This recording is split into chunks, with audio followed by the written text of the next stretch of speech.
Good afternoon, everyone. Welcome to Luxury Institute's webinar on the future of luxury beauty and wellness.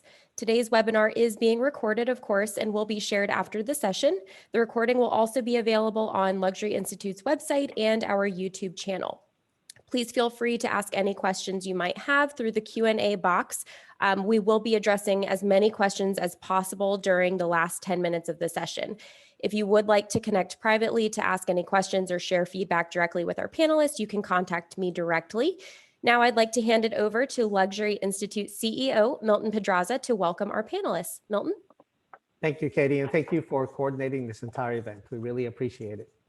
Of course, we want to thank all of you for joining us today. We know your time is precious, so what we hope to do is to take a look at trends and other things we know about in beauty and wellness and share some new perspectives on them, but also to really share some brand new ideas and new trends that we see out there in the marketplace. And to do that, we have three illustrious guests who have very diverse career journeys, and that's why we invited them to create a little bit of a melting pot within the next hour. So I want them to please share something about their career journey, especially their most recent work. In this order, Oliver Garfield, and Talley, and Claire McCormack. So Oliver, you're first. Milton, thank you so much for having me. I'm thrilled to be here with an amazing panel. So my name is Oliver Garfield, CEO of Cosbar. Cosbar was started in 1976 by my mom, Lily Garfield, and I think we still kind of maintained a family business culture, even though we are now private equity owned. For those that don't know, Cosbar is a 19-store luxury beauty retail chain. We have high-end brands that you'd find really in the best, specialty stores in the country or the world. And founded in Aspen, Colorado, with our roots somewhat in, luxury kind of Tony resort destinations, but have expanded into certain high affluent suburbs of some major cities. And we have a huge focus on clienteling.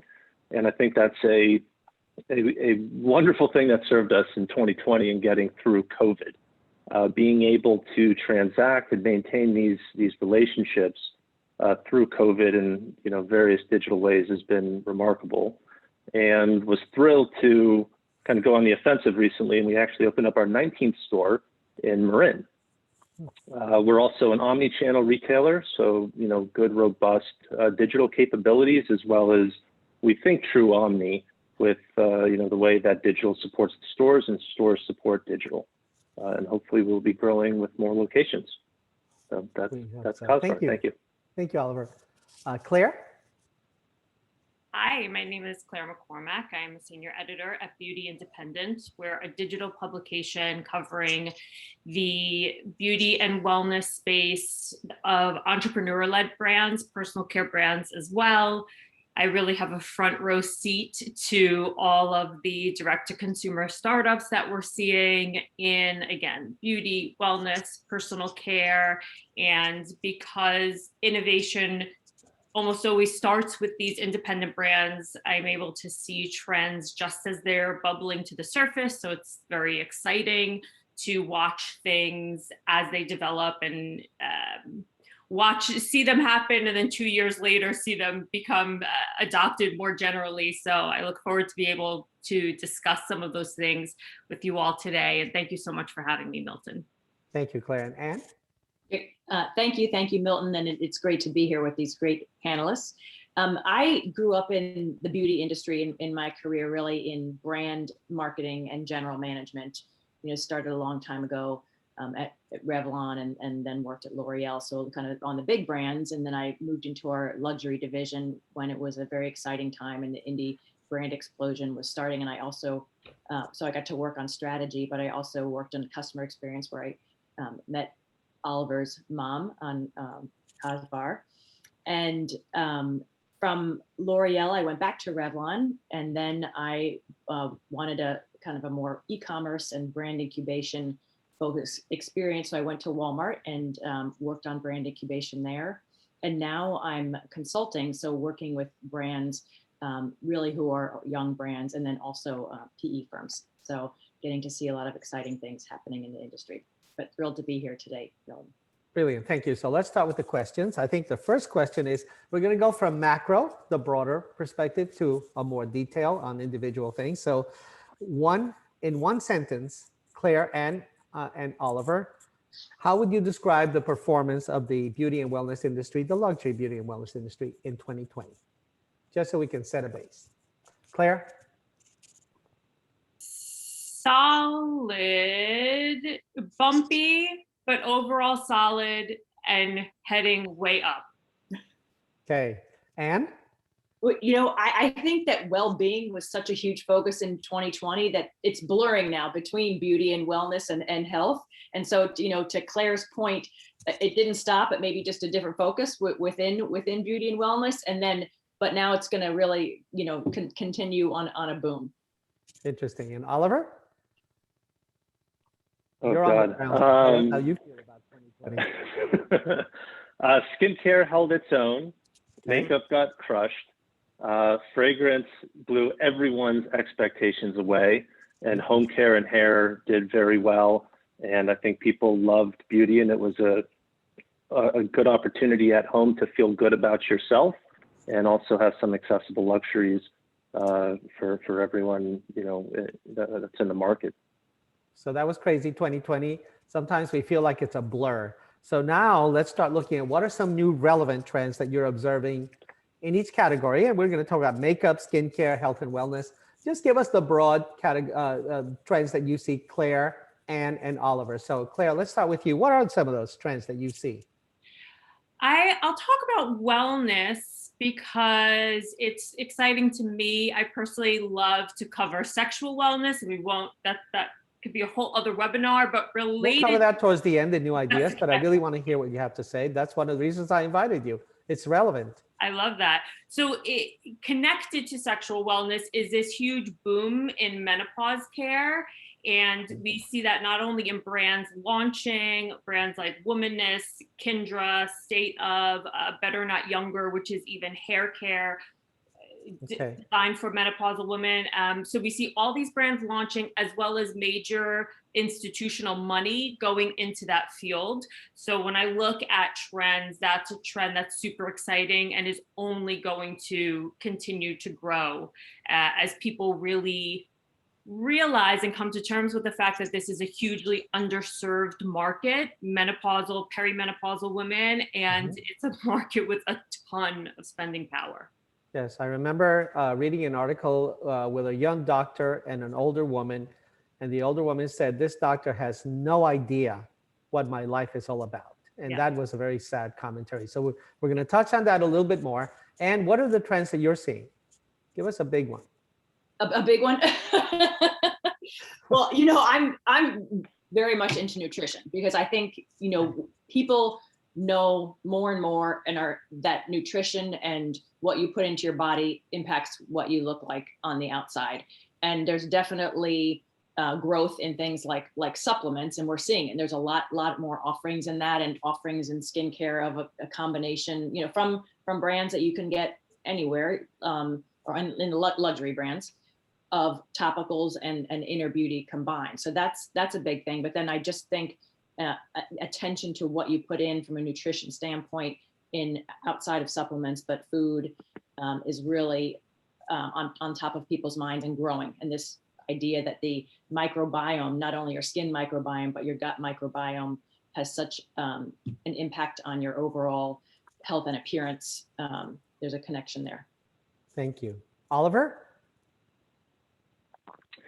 I guess I'll take the brick and mortar approach, which is I think people are going to return to stores and return to physical places to experience product and to search out product. Recent business for us, I can share with the group.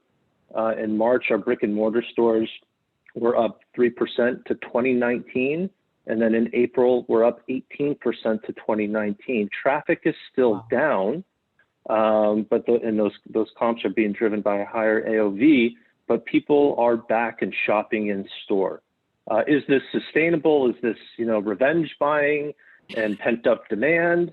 I think one thing 2020 should have taught us is don't hold your breath. Things can change rather quickly. But I do think there is going to be kind of a huge spike returning to brick and mortar for people to experience products, see color, and really touch and feel newness. So I think that's just going to exceed expectations relative to maybe what most people believe. Okay, so let's look at the growth potential of 2021 and 2022. So Claire, when you look at growth rates, tell us what you see, given what Oliver just said, but also in what areas are you going to see the growth? We're already seeing growth. So whatever Q1 reports that have come in from brands and retailers, much to Oliver's point, are looking really, really good.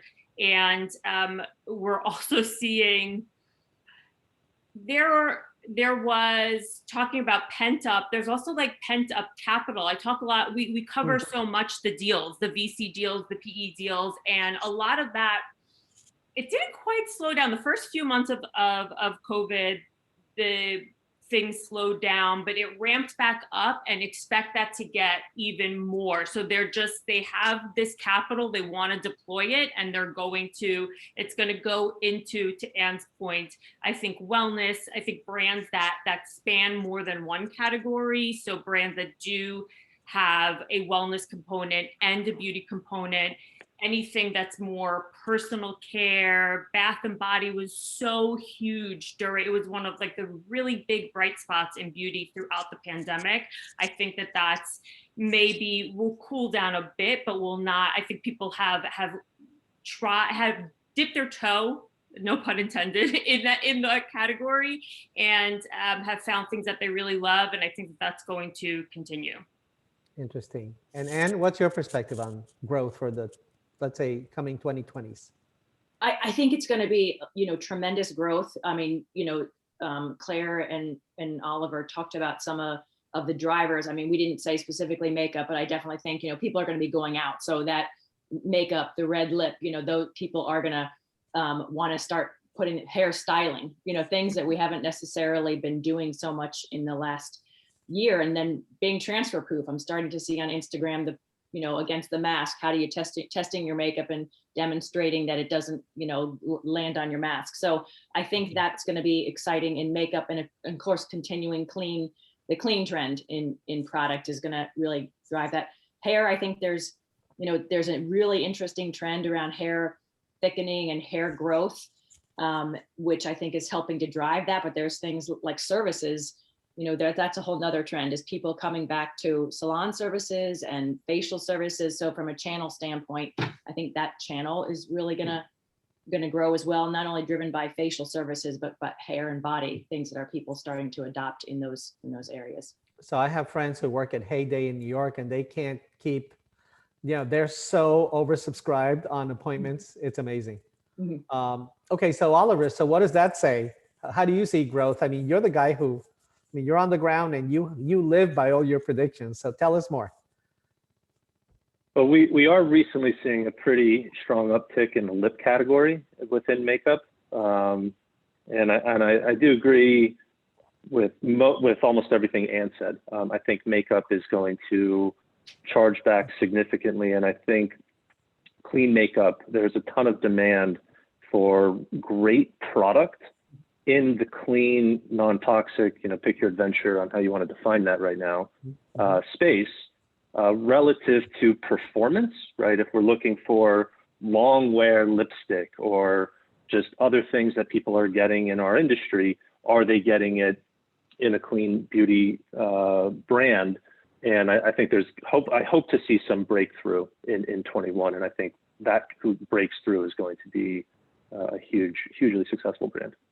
Thank you. Let's keep talking about makeup, because that's the first category that is sort of a subcategory. So what happened during the pandemic, and what's going to happen, Claire, going forward? Because I see you're wearing makeup, Anne is wearing makeup. Oliver's probably wearing makeup too. I know I am a little bit. So tell us about makeup. Is it coming back because we want to get out there, or what? Oh, for sure. As Oliver said, and the stats play out, prestige makeup did not do well during the pandemic. It was really, and especially because that was such a carrier, such a cornerstone of the industry, and for it to do as poorly as it did wasn't unexpected, but it was like, I think it shook a lot of people and a lot of companies, but of course it will come back because people want to be outside. Now we're going into the summer, right? So we have to take that into consideration. So we're looking at faces for the summer. So I think things like tinted SPFs, any kind of foundation stuff that has SPF coverage is going to be huge. And I see so many brands launching in that category. I think things that are kind of like a 1, 2, 3. So yes, I want to wear makeup, but I also want to get outside. So it's like, what's something that can multitask, or what's something that's just like really easy to use and again, get out the door. For sure, clean will continue. Just as Oliver was saying with the performance, every few months, it seems like we make this leap with clean. For me, it was always mascara was the hold off. It was like, okay, I'll use clean stuff, but my mascara, I don't care if it's got battery acid in it. It needs to do what I need it to do. And now I use a clean mascara, and it actually is the best mascara I've ever used. So it's that's exciting to watch that performance really come through on those brands that are cleanly formulated. I have a clean question for Oliver, but first, Anne, Well, tell me about makeup, but tell me about makeup within the generations and even ethnicities. What do you see happening in those spaces? Younger people, older people. Are older women gonna embrace makeup as much as younger people? I think so. It might be different makeup looks, and skincare has had such a boom, and I think the older people, might be looking towards skincare with, makeup with skincare benefits, so for them, that might be the super important, where I think that for younger people, we're seeing these trend reports that is kind of fantasy makeup and things, get them, self-expression.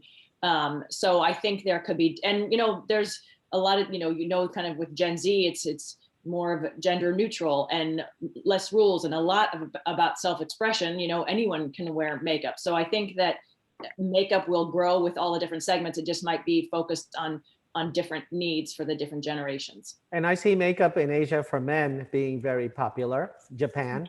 Do you think that'll catch on here in the US? I think there are some like Gen Z, I think is more open to experiment and self-expression at this point.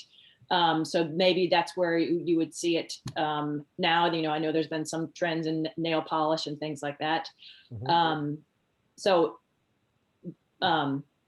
that's a start. But I think it could come, but it's going to be very slow. I mean, there's a lot of things men need to do in hair and skincare too. Thank you. And Oliver, is everybody going to go clean? I mean, is this sustainability? I hate to say on steroids because that's a terrible expression, but is this sustainability going to pervade the entire sort of categories, and so that clean becomes just the norm? That is a loaded question, Milton. I have my own bias, and then my what I see in the marketplace. I'll answer it this way. Consumers, and Claire hit on this almost exactly. They want efficacy and they want performance, and those I think come first by leaps and bounds. And then wherever their desire lies, be it in clean or sustainable, of those being things that are important to them, that's where they will buy. But first, it has to be a great product. So I think you're going to kind of see this attacked in two ways, and perhaps this is more of a question, but new brands that kind of conquer a subcategory and have, from a performance perspective, a product that can compete. But then it's also going to be interesting what happens with the large brands, and will they pivot to, and then hopefully we'll have a definition here in terms of what is clean at some point that is shared and accepted. But how the large brands, and maybe Claire, you were saying this, Rand, you were saying this, it's easier to start a brand from scratch that's clean than to turn non-clean brand into clean and do reformulation. So it'll be interesting for great product that is top in a category, a subcat. How do they then pivot while maintaining that efficacy to get there and see how both sides have, attack this? You guys made me think about something. The difference between clean and sustainability, because I believe all brands will have to be sustainable, right? So how would you define, Claire, clean versus sustainable? And is there a difference? I'm a novice at this, so tell me. I would say that there are two circles and there's a lot of overlap in the Venn diagram, because clean and sustainable brands, they're usually the independent brands, the founder-led brands. And I at first, when the big indie boom happened, clean was the most important thing because people started these brands because the products on the market had ingredients that they didn't agree with. And then the supply chain caught up with them. And now the supply chain is starting to catch up with the sustainability aspect. And so that's becoming easier. I think with an independent brand, especially if it's bootstrapped, like has no VC money, everything is a Sophie's choice for them. It's like, okay, I want to have this beautiful bottle, but like it costs 3x more than this other bottle, right? And that's less sustainable. So they have to make those choices all the time.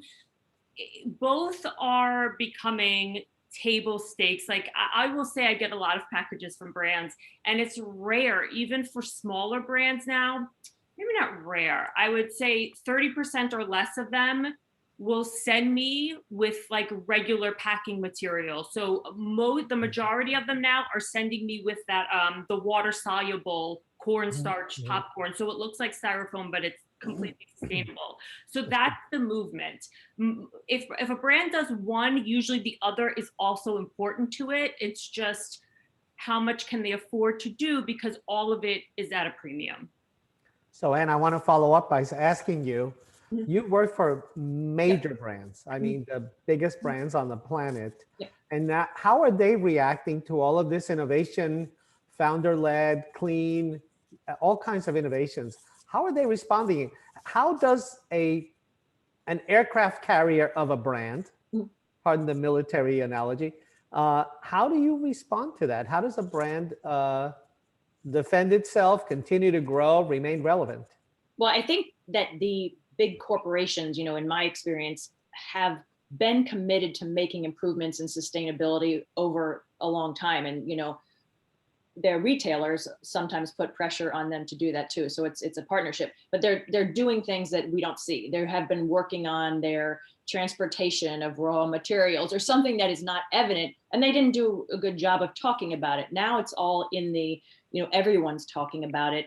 And so their commitments and progress is becoming more visible, but they're doing it across the whole supply chain, not necessarily the end package. And I'm not saying not necessarily. Yes, they're committed to making that too. It's just a little harder maybe to do, to get the sustainable package, to get all of the ingredients sourced in a, in the most an eco-friendly way. But they're all, in my mind, I see a lot of commitment and a lot of work to evolve the brands. And I think it will be an evolution because, to everything we're talking about here on these products that people are so loyal to, they don't want to disappoint the customers on the performance that they're used to, but they will evolve the lines, I think, to be sustainable, clean, and you see them making these commitments. And everyone's really striving. I think I saw something today. It's not like a black and white. It's an evolution towards sustainable and clean. So Oliver, I'm going to switch to transparency. Oh, sorry. I was just going to say, I think the third part of it is like transparency. So there's clean, sustainable, transparent. So it's interesting. You're becoming more clean and sustainable now. How are you, much to Anne's point, showing the consumer that you're doing that? That's the transparency. Thank you, Claire. That's very important. So Oliver, I'm going to switch to skincare because I think, am I right that most of your products are skincare oriented? Is that most of your business? My mom loves and loved skincare. She is definitely a skincare junkie, and as she got started in the industry, that's definitely where her heart lies. I also do think there's more loyalty within the skincare category, and just as a retail perspective, it's great to excel there. In COVID, with makeup going down and skincare going up, clearly it's become a much bigger part of our business, and thank God Cosbar had strength in skincare and in those relationships within skincare. I think it's going to remain and get the share it picked up. I think it's going to stay ahead, not at the levels that happened in 2020, but it will stay ahead of makeup. I think as overall people are far more mindful of a good skincare regimen and of all of the different products that fit into a regimen relative to what concerns consumers are targeting and want to address. Okay, so let me ask you about regimens, and then I'll switch to Claire and Anne. So I remember being on the board, and this was for makeup, but I think it applies to skincare, on the board of Laura Mercier, right? And Revive at one time. And so, yes, I was when they were owned by Altacor, interestingly enough. I'm that old. So my point, and I do have one, is that there used to be a lot of regimens, right? A lot of regimens. Are regimens being compressed? Are people still willing to go through regimens? You start off with that, Oliver, and then hand it over to Claire. Simple answer, yes. I think people have more time than they've ever had, and I think maybe we'll talk about the luxury of time later, and maybe that'll change. But no, they are. And I would also say that within regimens, most everyone uses multi-brand regimens. While every brand probably has some product that competes within every subcat, and subcat below that, we all know brands have hero products and things that they do really well. So I think what consumers do is they build from cross-brand. But I mean, there are 9-step regimens out there, and with home treatments and masks, and my God, pick Wheel of Fortune with what kind of mask you want these days. It's remarkable. But I do think it's going to sustain where it is, and it might move a little down, might move a little up, but I don't think it's going to move too much. Claire, what do you say to that question? For sure. We saw a few years back the K-beauty explosion, and that was all about the 9, 12, 15, 20, 55 step skincare routine, right? Then you have like the glass skin at the end of it. That's obviously not for everybody. And that's always going to be on a continuum. There's going to be the people that will spend as much time as they have. And then there's going to be the people that are like, I want one product that like does everything and washes the car. And most people fall in between. And as Oliver said, during the pandemic, we had a lot more time. We saw the device category explode. I think, Oliver, that was big for you guys. You mentioned it, but we spoke before. And so that's also part of your regimen, right? So I know for me, at my age, part of my skincare regimen is using my Zip or using my New Face or using another tool. And a lot of people have made those purchases during COVID because they couldn't get to their esthetician. So that's been baked in now as part of their protocols that they're doing at home. Interesting. So Anne, let me ask you about the generations and skincare. For example, are younger people really starting earlier than the boomers did to care about themselves? I think a big trend among Gen Z is skinfluencers, there's like this very, popular skinfluencer, and he's a Gen Z customer. So I think they're becoming Hiram? Yeah. So they're becoming very aware of skincare earlier, and the need, like SPF, the need to protect your skin. So I think this protection is very important for the younger generation. I've been hounding my kids to wear sunscreen from the day they were born, and they're teenagers now, and now they're doing it because they're seeing it on TikTok, not because I told them all this time. So right. That influence is happening. So they're seeing that, and they're starting younger, and it's about prevention for the younger people. And then, for older, Gen X and baby boomers, it's more about not anti-aging, but maybe addressing the things that you would like to improve or enhance in your skin, of course, continuing to keep it healthy going forward. I did have a point on the regimens and the decomplicating of regimens, because, one of the interesting trends in skincare is personalized regimens and personalized skincare. And it's, from what I've seen, some of the promise is we're going to put the right ingredients together in a formula. So you don't maybe have to do 9 steps, but you'll do 3. You kind of your cleansing, your moisturizing, and your treatment. You won't get down to just one that does it all. But so that's an interesting way to address and help women to decomplicate their routines is this promise of something that's formulated, specifically for your needs. But Bolivar, I do see that a lot of services, I do hear a lot of people saying, maybe it's because I'm in Boca Raton, okay? I do hear a lot of people say, no more do it yourself. I'm gonna have it all done for me. Yeah. Of course, that's an extreme point of view, but services, how do you see the growth of whether it's hair, facials, massages, now we're getting into wellness, but this is a good segue to get into. How do you see it, and how are you at Cosbar thinking about this as it emerges? I definitely want to answer that, but on the last point, I wanted to add something more to what Ann was saying, just on the skincare and the younger generation. I think we all know about the no makeup look, right? That's makeup, and that's kind of a cover up. I do think the younger generation, just with information being powered more that they know about skincare, they want the no makeup look that with truly great skin, which is again just this proliferation of information. So that's why they're starting earlier, because they truly want healthy skin that products that in our industry that have great efficacy can help deliver. So I think it's kind of an information thing and a desire for it to be authentic and real and not just cover up in makeup. All right, moving on to services. Yes. I know we all have on this panel probably shared opinions on this to a degree. Yes, there is going to be an explosion of demand. Yours is the only one that matters because you actually have to execute this. So we do.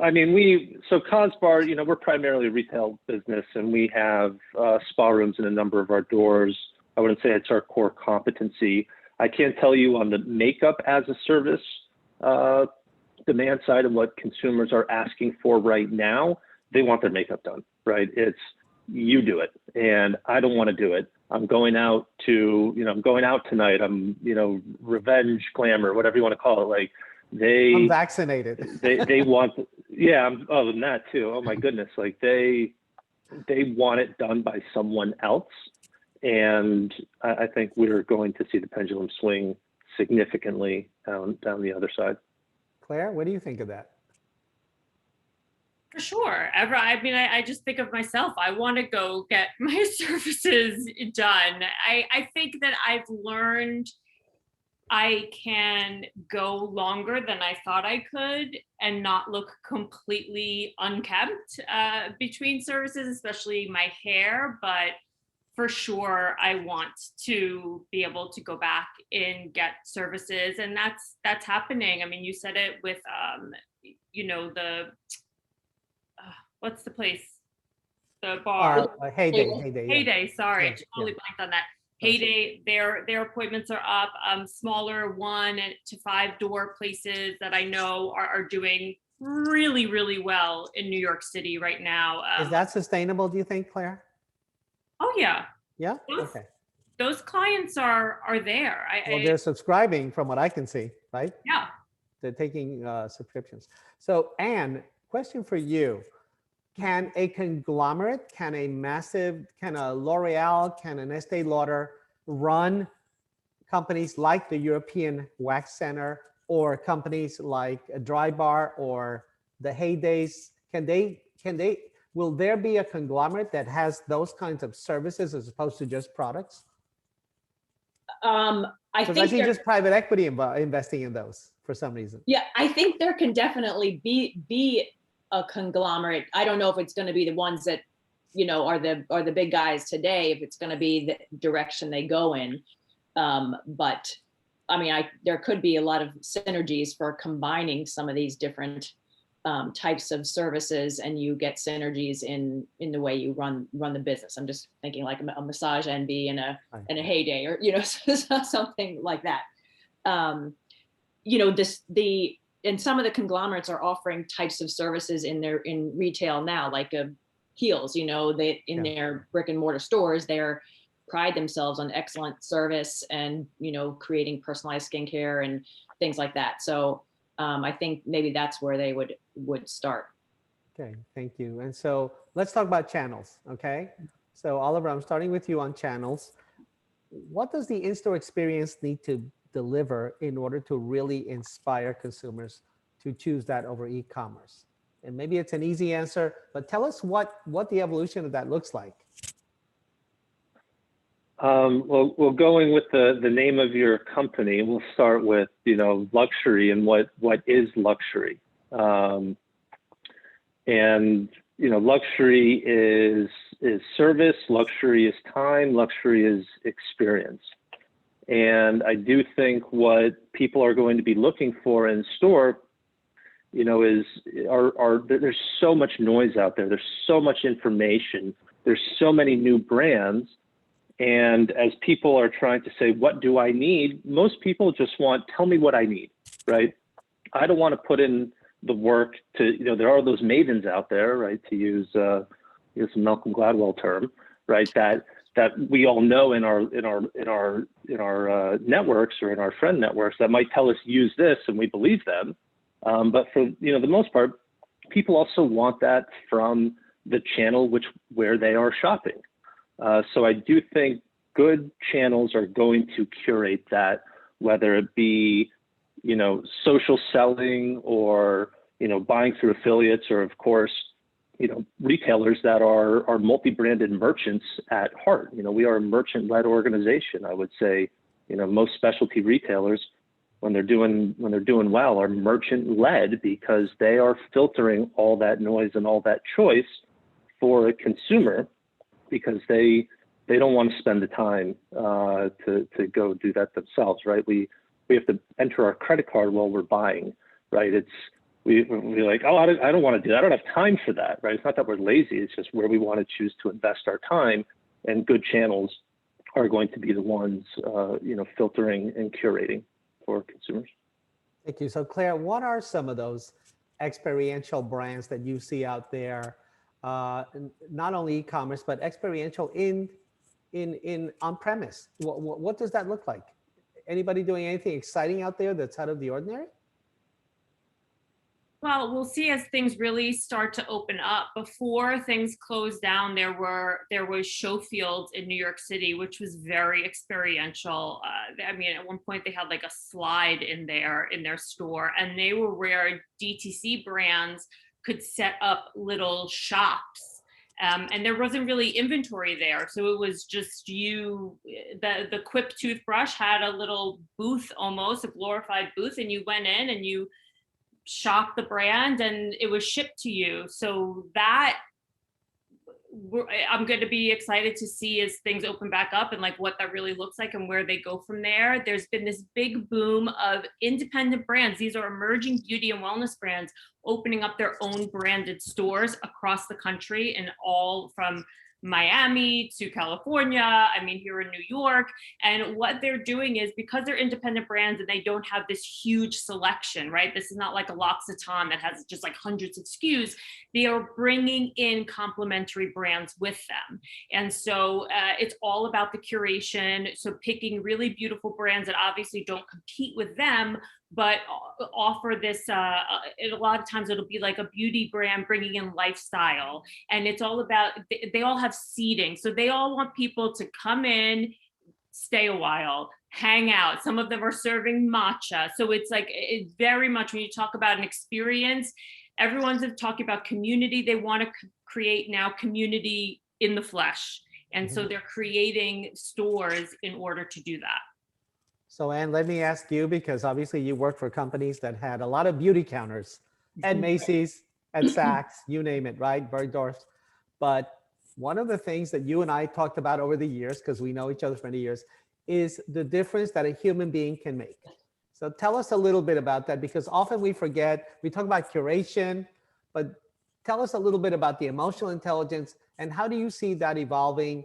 Because in my opinion, a lot of beauty went back to transactional because we were, laying off people. People were scared. We could barely bring them in. The hours are cut. So what do you see evolving now? Well, maybe, now, I was thinking about this, maybe there will be that renewed appreciation of the human touch and, and that really interaction, human to human, because that is so important and what we haven't had for a year, so having someone who really understands me and, can show me, who can deliver a service and, just to both what Claire and Oliver said, I would so much rather have somebody that I trust tell me than have to do all the work and research and try to do it myself. So, having a human who I trust and, looks me in the eye and, whatever, touches my face or my hand and shows me,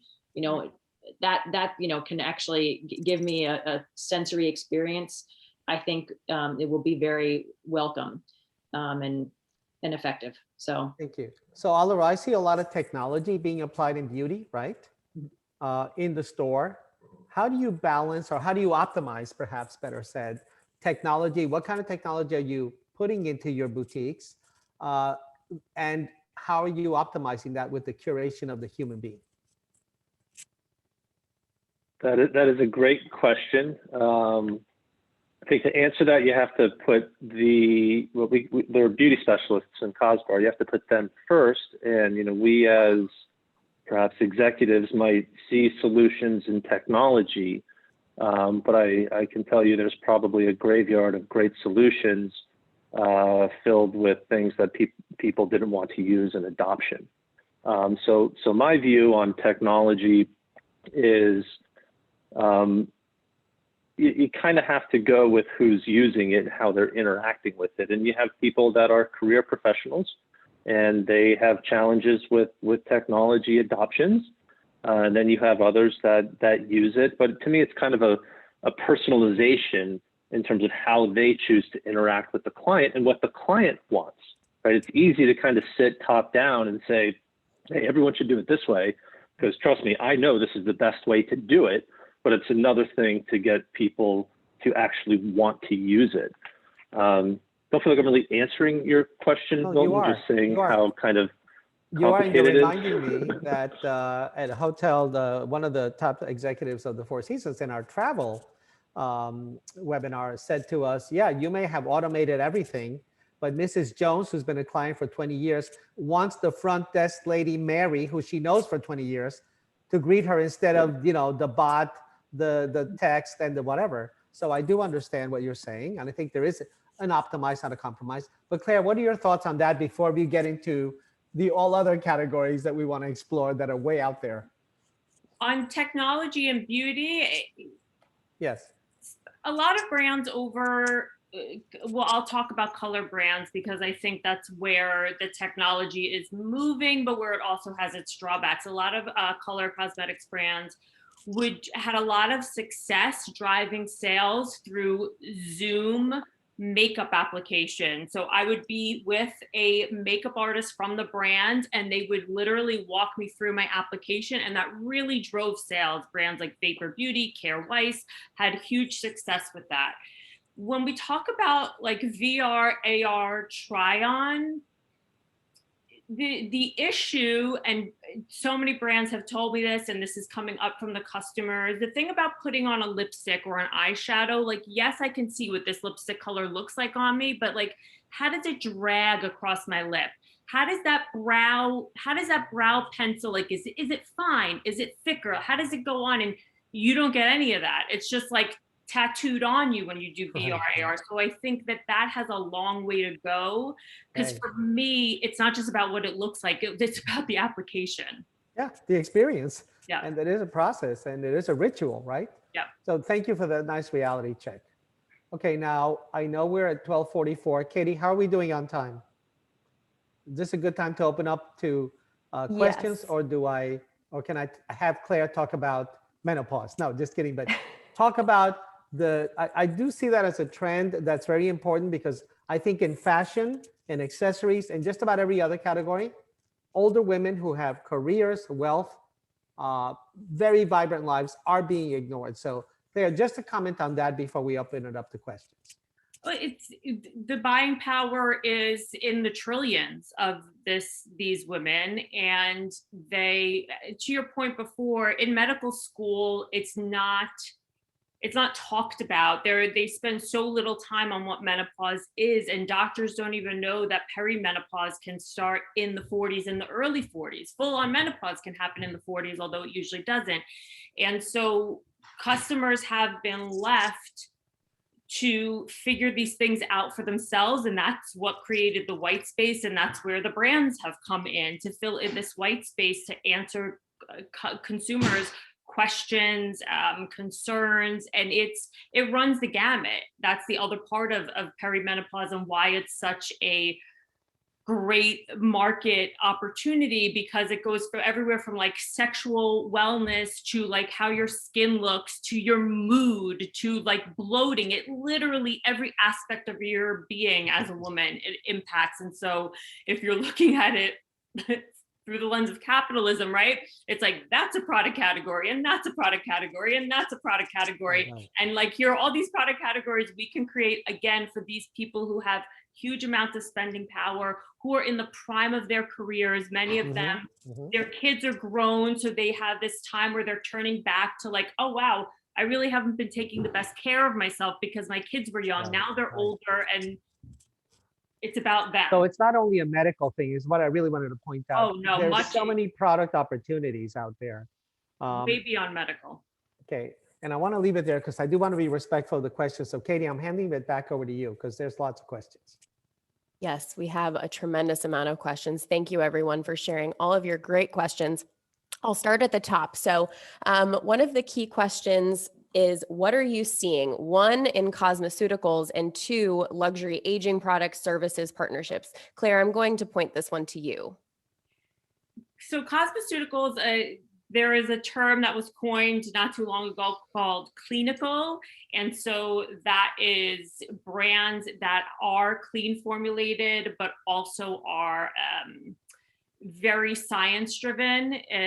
There's a brand 111 Skin. They've been around for a little while. It grew out of a skincare clinic. He's a surgeon, a plastic surgeon, and he has gone, it's like perfectly suited in the cosmeceuticals because he just launched wellness supplements. He has cryotherapy that he offers in London, and he wants to start rolling out in the US. So we're seeing this convergence, as we spoke about before, of beauty and wellness and brands wanting to really encompass it all, because we're all realizing that you can't eat junk food and sugar and a ton of salty food and not drink water and then think that a serum is going to make your skin look amazing. Consumers are very aware of that. That's the point that Anne made, right? The point that Anne made before that, yeah, right? Next question. Absolutely. Okay, so Oliver, I'm going to point this one at you. As retailers begin to reopen, are you having difficulty finding people who want to come back to the counter? As you know, restaurants are finding it hard to find best performers. Will beauty have the same issue? I can tell you from Cosbar's perspective, we are fully staffed and we have everyone back that we wanted to have back. So we're not having a direct problem with that talked about issue. I can share in the freelance community and all, in our industry where brands contract with, local 1099s, it does sound like many of them that were career freelancers have just left that job market. And brands that are, and not all brands are willing to make that investment right now into field and into freelancers, but those that are having, I think, a surprising difficulty finding good talent that was there pre-COVID. Mm-hmm. So it's definitely safe to say that relationships absolutely matter.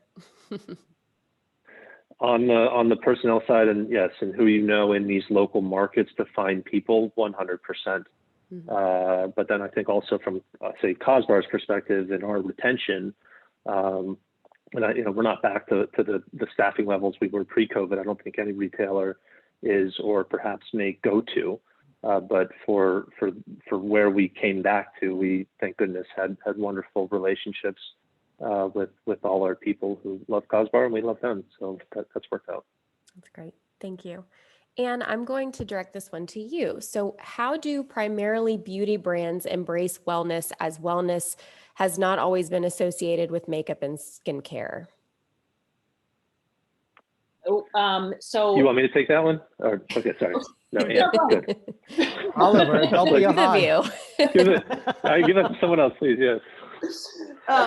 You said, how do brands embrace it? Yeah, I mean, the brands and big companies are watching these trends all the time, and they are looking to address what consumers want, and they'll do it in multiple ways, whether it's bringing new products into their existing lines, or acquiring new brands that are directly addressing more wellness. And then of course we know all the indie brands who are launching are addressing this squarely. So there are many options out there as people as the trend and consumers want something, want to improve their wellness in order to enhance their overall well-being and their external appearance. And the retailers, I think, are seeing that too. And they're, maybe Oliver, you do comment on this, is what, or Claire, what brands are the new ones that you're bringing into the store that you're seeing play in this wellness space? Claire? I will say that there are brands, there's a brand called Forward Skincare, but it's, of course, took all the vowels out because that's what brands do now. And what they have, like, a beautiful skincare product, small line, but when you get their serum, they send with you these meditation cards, right? So it's all about mental wellness at the same time as skincare. And so as you're putting on your serum, they want you to do these like mental health check-ins with yourself to promote self-care and promote self-love. And there's lots of examples of that. I don't know if they meant more wellness in like the supplement space. I mean, I could talk about that forever, but there are brands really consciously that are in the beauty space, squarely in the beauty space, consciously trying to bring in this like total person wellness aspect. Yeah, just well, I know we'll talk about celebrity brands because that's another kind of trend. Everybody's watching, but Alicia Keys is very specifically focused on soul care as a wellness axis. Selena Gomez's brand too, right? Does a whole mental health like initiative and foundation. So what do you think of those celebrity brands? We saw, for example, that LVMH had some mixed, depending on the category, had some mixed results with Rihanna. What do you think of that, Claire and Anne, and then Oliver? I think that. Oh, go ahead. And you go, because I'll. Okay, to me, it's about the relevance with it's the mix. Is this celebrity relevant to that target, and then the product and the pricing and the distribution? Does the whole mix fit together? Then I think it can be very powerful. Mm-hmm. So and we see, like I just, Alicia Keys is a more recent one. I think it launched at the end of 2020, and Selena Gomez launched in 2020. J-Lo just, launched recently her skincare. So I think that they can bring credibility to an audience if the whole mix is right. Claire, what do you think? Yeah, I agree with that. It's a lot. We track this, and it's just every other week. There was a time where it was literally every other week another celebrity was. I mean, there was the Kardashians alone. When you include the Jenners, it's head spinning. So I'm a bit jaded about it. I think that as Anne said, if it's done well, There are brands that are standout brands. I think Tracy Ellis Ross's hair care brand, which was done inside of an incubator. A lot of them are done not only inside of big brands, but inside of these smaller brand incubators, like Beach House. They can be done well. At the end of the day, you got to have performance. It was, as we were saying before, the product has to work. I don't care whose name is on the bottle. Yeah, that's what I was getting at. Yeah, So Oliver, let me ask you, how do you select the products for Cosbar? Like, how do you curate that? And would you ever have a celebrity brand there? That's a big topic. No, Okay, just give us a little sample. I'll answer the celebrity. Yeah, I think answer the for celebrity. our luxury customer, they are not, strict adherers to some celebrities using this, therefore I'm going to use it, or it's a celebrity brand and I'm going to buy it. I think celebrity brands or celebrity affiliation with brands help from more of a traditional brand building perspective, but are not the primary reason why our consumer is choosing to transact and to actually make a purchase. I think if anything, I think sometimes our consumer might be allergic to that because they think it's bought and purchased, and it's not a leading with efficacy and leading as performance, as we were also just saying. Thank you. Katie, back over to you. Sorry. No, I love the questions. I definitely believe in that as well. Question for all of you, and Oliver, let's start with you. Is it possible to deliver extraordinary experiences and customer service? Will storytelling still be viable in the narrative? Another good question. I think we all long for theater in retail and this idea of experience in retail. But I also think a lot of people go shop because they want to transact, right? I have this need to buy something and I need to go buy it. And perhaps, beauty and in terms of people replenishing, there is somewhat of a, grocery store element to it, right? Of got to get in, got to get out, need my new product, as opposed to perhaps I'm exploring for apparel, I'm exploring for a home good. I think beauty skirts both, but I do think there is always going to be kind of this transactional part in beauty. And then to answer the question in terms of experience and customer service, 100%. For that to be a good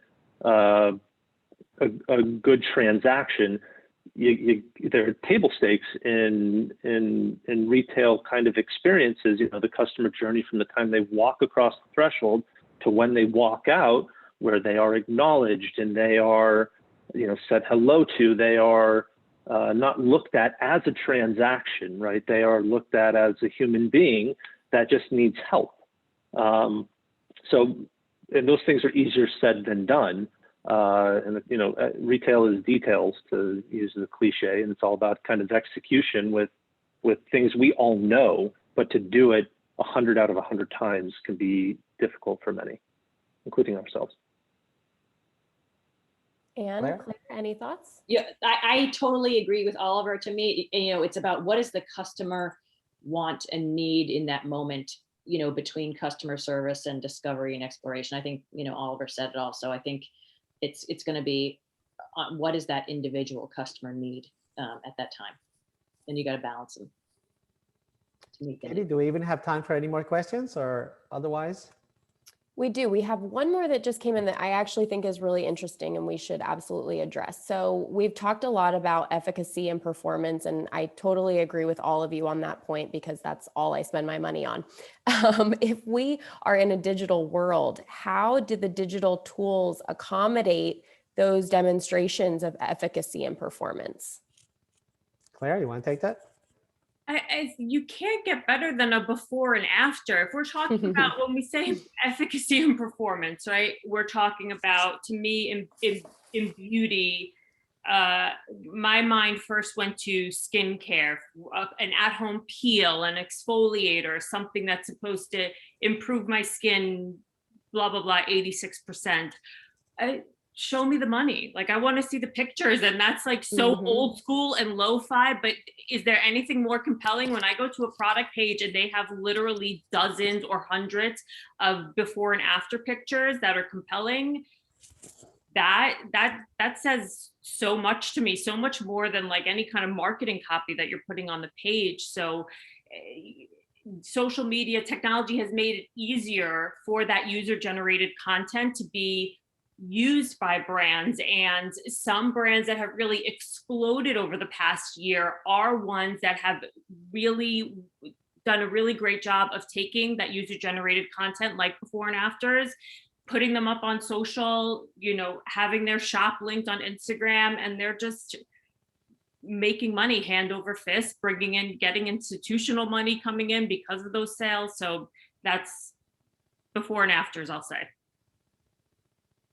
And My mind went to the same place, before and afters. I mean, it's like the proof. Yeah, the proof it works. Mhm. okay, we won't repeat that. Katie, I think we're about done, right? So I just think want we're to all thank set. I want to thank all of you for some great insights and a lot of fun. And I want to thank our audience. And Katie, I'll hand it over to you for the final word. Thank you all so much. Wonderful insights, wonderful questions from the attendees. Thank you all for joining us. If you do have any questions, feel free to reach out to us. You can email me or Milton, ksfolger@luxuryinstitute.com, and I will be happy to connect you with the panelists directly. We have a lot of interest in connecting with you all directly, so I'm happy to connect you. Thank you all again. Have a great day. Thank you. Thanks. Bye-bye, guys. Everyone, thank Take you. care. Bye.